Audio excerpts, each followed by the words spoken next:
So we are looking at reflections in mirrors. In our previous videos, we looked at the introduction to light, how light is reflected, some characteristics of image formed, and all that. So now we are looking at the reflections in plane mirror, how images are formed in mirrors, the types of mirrors we have, and how the images are formed in those types of mirrors. So let's get into it.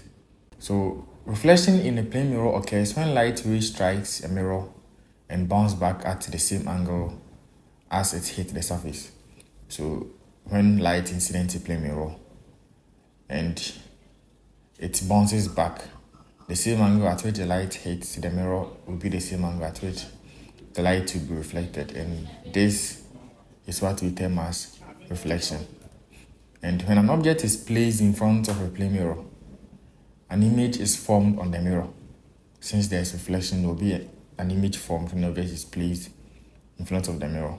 So the image formed has some properties which we want to talk of, and these properties are only characterized to plane mirrors. They are only characterized to plane mirrors. We have types of mirrors and there are different properties that the image formed has. The image distance equals the object distance. So if we look at this diagram here, the object placed in front of the mirror has the same distance from the object to the mirror as that of the mirror and the image. So the image distance is equal to the object distance. That is one characteristic of image formed in plane mirror. And also the image is unmagnified. There is no change in size of the image when the object is placed in front of the mirror. The image will have the same size as the object. The image will have the same size as the object. And also the image is virtual. The image is virtual, meaning the image will be formed behind the mirror. The image is formed behind the mirror. The image is upright. The image formed is upright. So if the object placed in front of the plane mirror, its head is pointing upwards. After the formation of the image, it will be pointing upwards as the object was. So the image is upright. And also the image has lateral inversion. The image is laterally inverted. After the formation of the image, the right side of the object becomes the left side of the object and vice versa. So the image has a lateral inversion. The image has a lateral inversion. So the right side of the object becomes the left side of the object. Now there are two types of plane mirrors, as I said earlier. And these are flat mirrors and curved mirrors. These are flat mirrors and curved mirrors. So we've already discussed flat mirrors, how the images are formed, and the characteristics of the images formed on flat mirrors. There are two types of curved mirrors as well. There are two types of curved mirrors, which are concave mirrors and convex mirrors.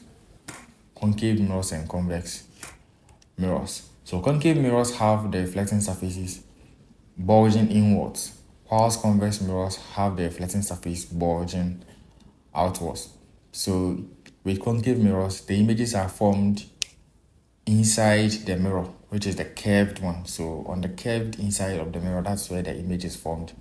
And for convex mirrors, it's formed on the curved outside of the mirror. It's formed on the curved outside of the mirror. So if you look at these two, this is the convex mirrors. The image or the outside of the mirror is where the reflection takes place. So the curved outside of the mirror, that is where the reflection takes place, and the curved inside of the mirror, that is where the reflection takes place for concave mirrors. So you take note of this difference. For convex mirrors, the reflection takes place at the curved outside, and concave mirrors, it takes place at the curved inside. So you take note of these two. Now, taking curved mirrors, it is just part of a sphere. It is just a part of a sphere. So we'll be looking at some parts of the curved mirror and some things you're supposed to take note to help in future calculations and future observations. So if you look at this sphere, and we take this small portion of the sphere, we take the small portion of the sphere, it becomes our curved mirror.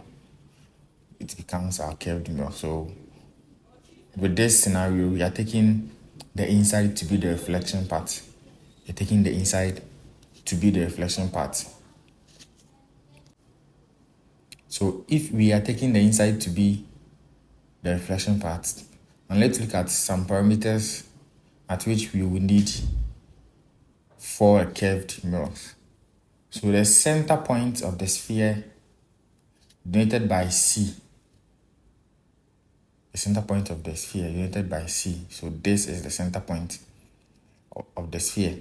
And this center point of the sphere can be 2 times the focal point.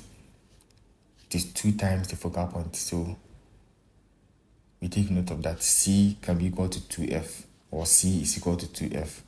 The radius of curvature is the distance from the mirror to C. It's the distance from the curved mirror to C. That's the radius of curvature, and it is denoted by R. So from the mirror to C gives the radius of curvature. And the focal point of the mirror, which is denoted by F, is the distance from the mirror to this point F. From the mirror to this point F, that's the focal point. And for us to know the focal distance, we divide R by 2 for us to get the focal distance. So the focal distance is equal to the radius of curvature divided by 2. That is the focal distance. So how images are formed from concave mirror. So we are first taking the concave mirror. The concave mirror has its reflection side inwards. So if we take the first part, so here is our object. And our object is placed between the focal point and C. Here's our object. So now we want to know how the image will be formed on the mirror. We want to know how the image will be formed on the mirror. So the first part is the first ray goes out parallel to the apex and reflects through F. So ray 1 goes out of the object, hits the mirror, then it reflects through the focal point. That is ray 1. It reflects through the focal point when it moves parallel to the apex. When it moves parallel to the apex. So this line is termed the apex. And when the ray is moved parallel to the apex, depending on the position of the object, it reflects and passes through the focal point. So we take note of that. And the second part is that the second ray goes through the focal point and reflects back parallel to the apex. So this is the second ray coming from the object. And that one goes through the focal point, hits the mirror, and reflects back parallel to the apex. So these 2 rays will then intend to intersect here. So we will see another ray from the object and see how the intersection and the reflection will be for that ray.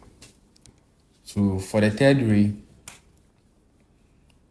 moves perpendicular to the mirror. So pointing out of the object, it is perpendicular to the mirror, so you can get a 90-degree angle between this ray and the mirror here. So the ray is perpendicular to the mirror moving out of the object, and when it reflects back, passes through the point C, and intersects at where the other 2 rays met. We saw earlier, where the other 2 rays met, that's where the third ray also joins out and forms the image of the object. So we can see that there are some characteristics of this image that we can tend to find out ourselves. The position of the image, the size of the image, and the height of the image, the distance of the image, and the others that we can relate with the object that formed its image. So this is how image is formed on concave mirrors, and how their rays are traced, how the reflection occurs from the mirror, and all that. So we'll be looking at some parameters that will help in some conceptual explanations and calculations and all that. So if you look at the diagram carefully, we can see that we have object height. We have object height. We have image height. And you have the distance of the image from the lens, from the mirror.